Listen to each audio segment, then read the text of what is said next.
बिस्मिल्लाहिर्रहमानिर्रहीम। मैं हूं सराज। तो आज एक नई वीडियो के साथ आपके साथ हाजिर होता हूं। उम्मीद है आप खैरियत से होंगे। दोस्तों, एक बहुत बड़ी इंडस्ट्री से लेकर एक छोटी सी दुकान या सरकारी दफ्तर, हर जगह MS एक्सेल का यूज़ बहुत ज़्यादा किया जाता है।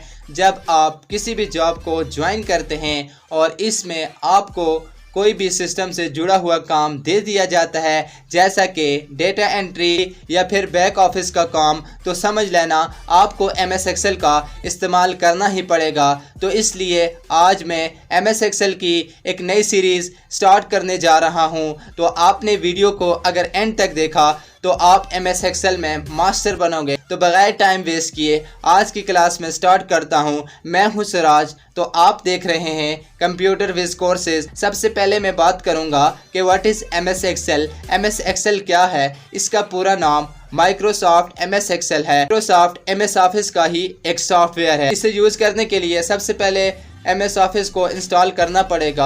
आपके पास कोई भी वेरिएंट है आप इंस्टॉल कर सकते हैं। 2007 या फिर 2010 या 60 या 2021 आप इंस्टॉल कर सकते हैं। इसके अंदर वेरिएंट का कोई फ़र्क नहीं होता।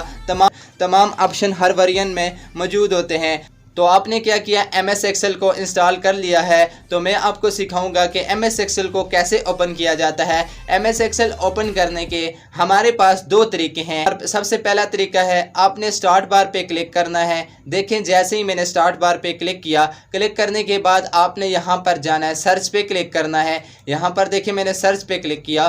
क्लिक करने के बाद यहाँ पर आपने टाइप करना है एक्सेल। क्या टाइप करेंगे? जैसे ही मैंने एक्सेल टाइप किया तो आपके सामने क्या आ रहा है, ये नीचे एक्सेल आ गया है। उसके बाद आपने क्या करना है, एंटर प्रेस करना है। तो देखें, जैसे ही मैंने एंटर प्रेस किया तो आपके सामने क्या हो गया, MS एक्सेल ओपन हो गया है। ये पहला तरीका था MS एक्सेल को ओपन करने का। दूसरा तरीका होता है कीबोर्ड से कि MS एक्सेल को कैसे ओपन किया जाता है। तो कीबोर्ड से आपने प्रेस करना है विंडो बटन R, जिसे रन कमांड भी बोला जाता है। देखें, जैसे ही मैंने विंडो बटन R प्रेस कर दिया, अब यहाँ पर आपने टाइप करना है एक्सेल। क्या टाइप करना है? एक्सेल टाइप करना है। देखें, जैसे ही मैंने एक्सेल टाइप किया, अब यहाँ से मैं ओके प्रेस करूंगा तो क्या हो जाएगा, ओपन हो जाएगा।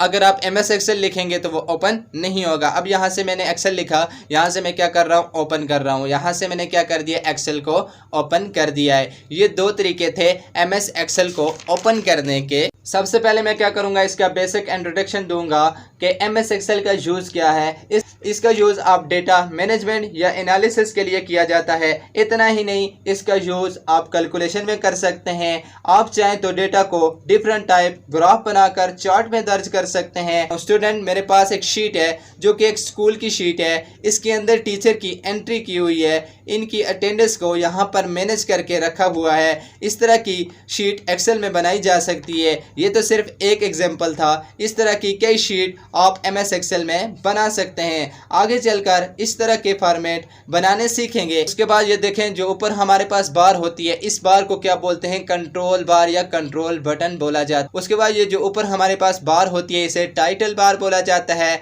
और ये टॉप लेफ्ट पे जो बार होती है, इस बार को क्या बोलते हैं, क्विक एक्सेस टूल बार बोला जाता है। यानी यहाँ से लेकर यहाँ तक जो बार होती है, इसे क्विक एक्सेस टूल बार बोला जाता है। उसके बाद ये हमारे पास नीचे आता है फाइल या ऑफिस बटन भी इसे बोला जाता है। जो बार हमारे पास होती है इसे फाइल मेन्यू बार बोला जाता है। इसके बाद जो टैब्स आते हैं, और उसके नीचे जो बार होती है, इसे कौन सी बार बोला जाता है, रिबन बार बोला जाता है।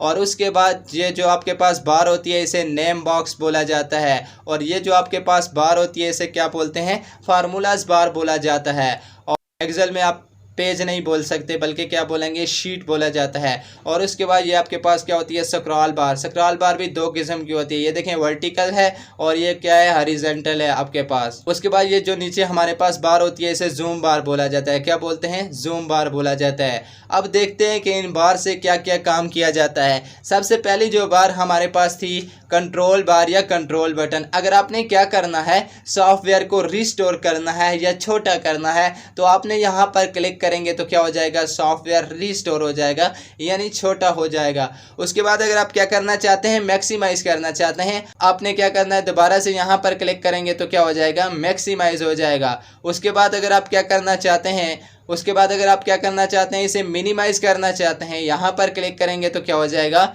मिनिमाइज़ हो जाएगा। दोबारा क्लिक करेंगे तो दोबारा से क्या हो जाएगा, मैक्सिमाइज़ हो जाएगा। ये काम आप क्या कर सकते हैं, शॉर्टकट की से भी कर सकते हैं। देखिए आपने कीबोर्ड से प्रेस करना है, अल्ट स्पेस आर प्रेस करेंगे तो क्या हो जाएगा, रिस्टोर हो जाएगा। अल्ट स्पेस एक्स प्रेस करेंगे तो क्या हो जाएगा, मैक्सिमाइज़ हो जाएगा। उसके बाद मिनिमाइज़ की शॉर्टकट की होती है, अल्ट स्पेस एन प्रेस करेंगे तो क्या हो जाएगा, मिनिमाइज़ हो जाएगा। अल्ट टैब प्रेस करेंगे तो क्या हो जाएगा, दोबारा से मैक्सिमाइज हो जाएगा। यानी आप कीबोर्ड से भी कर सकते हैं और माउस से भी कर सकते हैं। उसके बाद ये जो ऊपर हमारे पास बार आती है टॉप पे जो होती है, इसे टाइटल बार बोला जाता है। यानी कोई भी सॉफ्टवेयर ओपन होता है उसका आपको क्या नज़र आएगा, नेम नज़र आएगा, और जिस नाम से आप क्या करेंगे, फाइल को सेव करेंगे, वही फाइल का नाम यहाँ पर आ जाएगा टाइटल बार में, वही फाइल का नाम यहाँ पर टाइटल बार में आ जाएगा। उसके बाद ये जो बार होती है यहाँ से लेकर यहाँ तक जो बार होती है, इसे क्विक एक्सेस टूल बार बोला जाता है। यानी इसके अंदर हम कोई भी कमांड ऐड करते हैं तो हम एक ही क्लिक से क्या कर देते होते हैं, ओपन करते हैं। ये हमारे पास कौन सी बार होती है, मेन्यू बार होती है। मेन्यू बार के अंदर हमारे पास क्या होते हैं, टैब्स होते हैं। देखें हर टैब के क्या क्या है, अलग अलग क्या है, नीचे रिबन्स हैं, और हर टैब के क्या है, नीचे अलग अलग क्या है, रिबन है। तो इसलिए इस बार को बोला जाता है रिबन बार बोलते हैं। क्या बोला जाता है,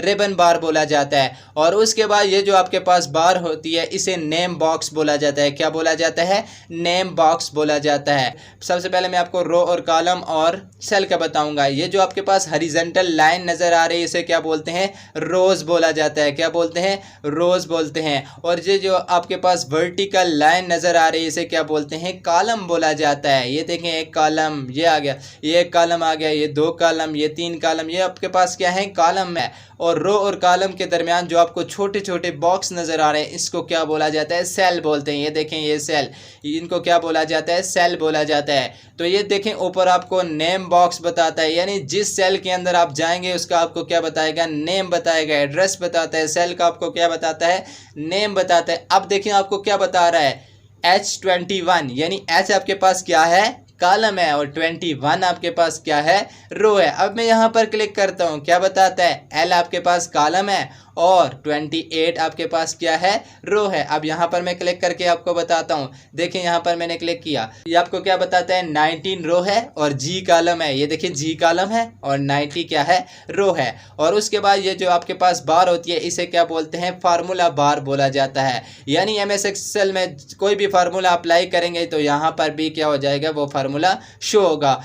तो ये बात आपने याद रखनी है कि कोई भी फार्मूला एक्सेल के अंदर हम करेंगे तो सबसे पहले आपने इक्वल टू लगाना लाजमी। इक्वल टू नहीं लगाएंगे तो क्या होगा, फार्मूला अप्लाई नहीं होगा। देखिए यहाँ पर जैसे ही मैंने इक्वल टू लिखा तो आपको ऊपर फार्मूला बार में भी शो हो रहा है। एक्सेल में हम शीट भी बोल सकते हैं, वर्कबुक भी बोल सकते हैं, स्प्रेडशीट भी बोल सकते हैं। एक स्प्रेडशीट के अंदर आप कई शीट तैयार कर सकते हैं। ये देखें आपको बताता है शीट 1, शीट 2, शीट 3। नई शीट क्रिएट करनी है तो यहाँ पर क्लिक करते जाएंगे, प्लस पे क्लिक करते जाएंगे तो क्या हो जाएगी, शीट क्रिएट होती जाए। तो एक्सेल में टोटल शीट्स कितनी होती हैं, तो आपने क्या करना है, कीबोर्ड से कंट्रोल राइट एरो प्रेस करेंगे तो आप आखिरी शीट पे चले जाएंगे। यानी पहली शीट कौन सी थी आपके पास, ए थी, आखिरी कौन सी थी, XFD पे जाके क्या हो जाती हैं, शीट्स ख़त्म हो जाती हैं। XFD पे जाकर क्या हो जाती हैं, शीट्स ख़त्म हो जाती हैं।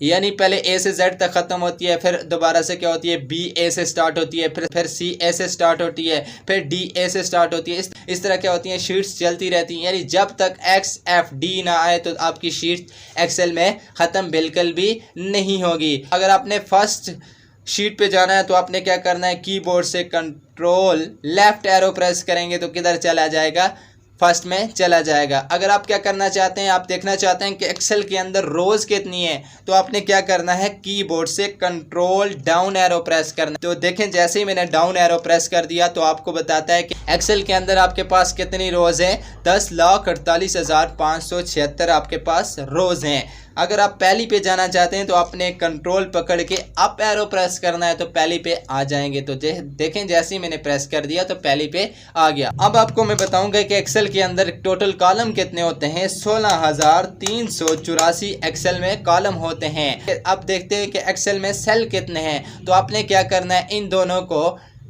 मल्टीप्लाई करना है। तो देखें जैसे ही मैं मल्टीप्लाई करूंगा तो आपके पास टोटल सेल आ जाएंगे। देखिए मैं आपको बताता हूँ 17 अरब 17 करोड़ 98,69,184 आपके पास MS एक्सेल में सेल है। उसके बाद मैं आपको बताता हूँ कि इस बार से क्या काम किया जाता है। स्क्रॉल बार से यानी पेज को अप डाउन यहाँ से किया जाता है। यहाँ से क्या कर सकते हैं, लेफ्ट राइट पेज को कर सकते हैं। उसके बाद आपके पास जो नीचे बार थी, इस बार को क्या बोलते हैं, जूम बार। MS एक्सेल में मैक्सिमम जूम होती है 400। देखें जैसे ही मैं इसे जूम इन करूंगा तो आपको बताता है कि MS एक्सेल में जूम कितनी होती है, 400। आपने देखा होगा पीछे मैंने आपको बताया था कि MS वर्ड में जूम कितनी होती है, 500। और MS एक्सेल में जूम कितनी होती है, मैक्सिमम 400। मिनिमम आपके पास कितनी होती है, 10 होती है। और नॉर्मल कितनी होती है, 100। और मैक्सिमम 400 आपके पास होती है। उसके बाद जिस तरह देखें ये सीक्वेंस के अंदर लिखा हुआ है 1 2। मैं कहता हूं कि मैं यहां पर लिखूं तो ये भी क्या होना चाहिए, सीक्वेंस में लिखा हुआ आना चाहिए। यहां पर मैंने 1 लिखा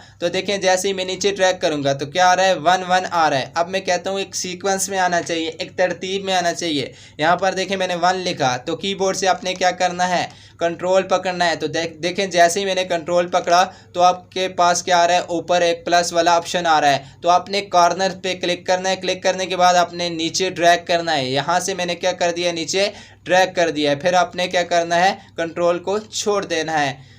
तो देखें जैसे मैंने कंट्रोल को छोड़ा आपके पास क्या आ रहे हैं, एक सीक्वेंस में लाइन वाइज क्या आ रहे हैं, नंबर्स आ रहे हैं। तो यहाँ से आप क्या कर सकते हैं, सीक्वेंस में नंबर भी ला सकते हैं। अब मैं यहाँ पर लिखूंगा मंडे। अब यहाँ पर मैंने क्या लिखा, मंडे। देखें जैसे ही मैंने मंडे लिखा, अब मैं इसे ड्रैग करूँगा तो देख सकते हैं यहाँ पर क्या आ रहे हैं, तमाम दिनों के आपके सामने सारे नाम आ गए हैं। अब नीचे की तरफ ड्रैग करेंगे तो यहाँ पर भी नीचे की तरफ भी नाम आ सकते हैं और इस तरफ भी आ सकते हैं। उसके बाद अब मैं क्या करना चाहता हूँ, मंथ के नाम लिखना चाहता हूँ। अब यहाँ से मैंने क्या लिख दिया, जनवरी शॉर्ट फॉर्म में लिखा है। शॉर्ट फॉर्म में देखें आगे की तरफ ड्रैग करूँगा तो तमाम महीनों के क्या आ जाएंगे, नाम्स आपके पास आ जाएंगे। अब मैं नीचे की तरफ ड्रैग करूँगा तो ये देखें नीचे की तरफ क्या आ जाएंगे, नाम आ जाएंगे। अब पूरा भी लिख सकते हैं, जिस तरह देखें यहाँ पर मैं लिखता हूँ जनवरी। जिस तरह मैंने यहाँ पर लिख दिया जनवरी। जनवरी लिखने के बाद आपने क्या करना है, आगे की तरफ ड्रैग करना है। यहाँ पर मैंने जैसे ही ड्रैग कर दिया तो आपके सामने तमाम महीनों के क्या आ जाएंगे, नाम आ जाएंगे। उसके बाद अगर आपने क्या करना है, किसी भी रो के साइज़ को बड़ा करना है, आपने यहाँ पर क्लिक करना है। ये देखें कॉर्नर पे क्लिक करेंगे। क्लिक करने के बाद आपके पास प्लस वाला ऑप्शन आ जाएगा। आप नीचे की तरफ ड्रैग करेंगे तो देखें रो क्या हो जाएगी, बड़ी हो जाएगी। और छोटा करना है तो ऊपर की तरफ ड्रैग करेंगे तो क्या हो जाएगी, रो छोटी हो जाएगी। कॉलम को बड़ा करना है तो आपने कॉलम के कॉर्नर पे रखना है। रखने के आपने क्या करना है, कॉलम के सेंटर वाली लाइन में रखना है। यहाँ से मैंने रख दिया। रखने के बाद इधर ड्रैग करेंगे तो देखें कॉलम बड़ा हो जाएगा। इधर ड्रैग करेंगे तो क्या हो जाएगा, कॉलम छोटा हो जाएगा। यानी यहाँ से क्या कर सकते हैं, कॉलम के साइज़ को बड़ा छोटा कर सकते हैं, रो के साइज़ को भी क्या कर सकते हैं, बड़ा छोटा कर सकते हैं। आपने क्या करना है, रो और कॉलम को क्या करना है, मर्ज करना है। तो यहाँ से आपने सेलेक्ट करना है। सेलेक्ट करने के बाद आपने यहाँ पर क्लिक करना है। देखें ये जैसे मैं क्लिक करूँगा तो क्या हो जाएगा, आपके सामने क्या हो गया है, मर्ज हो गया है। अब इसे अनमर्ज करना चाहते हैं दोबारा से तो आप यहाँ से क्या कर सकते हैं, अनमर्ज भी कर सकते हैं। ये देखें जैसे ही मैंने अनमर्ज कर दिया तो आपके सामने दोबारा से रो और कॉलम आ गए। यानी मर्ज भी कर सकते हैं, यानी मर्ज भी कर सकते हैं और अनमर्ज भी यहाँ से कर सकते हैं। आगे चल के मैं आपको बताऊँगा। Thanks for watching. अगर आपको मेरी वीडियो अच्छी लगी तो मेरे चैनल को लाजमी सब्सक्राइब कीजिए, बेल आइकन की घंटी को प्रेस करें ताकि इसी तरह की वीडियो आपको मिलती रहे। अल्लाह हाफिज़।